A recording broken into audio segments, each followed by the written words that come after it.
2011 TET pass সার্টিফিকেটের বৈধতা বাড়ানোর নিয়মাবলী। পশ্চাৎ 18/6/2024 একটা নোটিশ দিয়েছে, যেখানে বলা আছে 31শে জুলাই 2024 পর্যন্ত এসএসসিআর সেন্ট্রাল অফিসে 2 PM মধ্যে প্রতিদিন ওয়ার্কিং ডেজে টেট পাস সার্টিফিকেট ভ্যালিডেশনের জন্য আবেদন গ্রহণ করা হবে।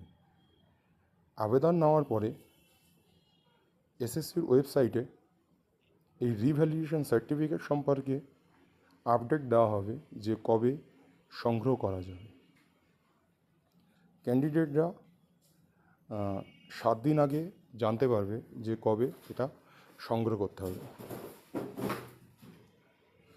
এই সার্টিফিকেট আপনারা সংগ্রহ করবেন আপনাদের রিজিওনাল অফিস থেকে, যেমন সাউথার জোন, সাউথ ইস্টার্ন, যেভাবে নর্থার্ন, যেভাবে কমিশন নোটিশ দিয়েছে সেই জোন থেকে পাবেন।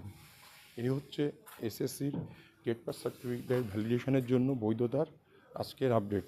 আপনারা সময় মতো 31শে জুলাইয়ের মধ্যে আবেদন করে দিন। আপনাদের এই সার্টিফিকেটটি অবশ্যই প্রয়োজন হতে পারে, বিশেষ করে যারা চাকরি পায়নি তাদের জন্য, বা চাকরি পেয়েছে যারা, তারা বিভিন্ন আইনি জটিলতায় জড়িয়ে পড়ছে ডকুমেন্টস সংক্রান্ত, সেই জন্য আবেদন করে দিন এবং সার্টিফিকেট কালেকশন করুন।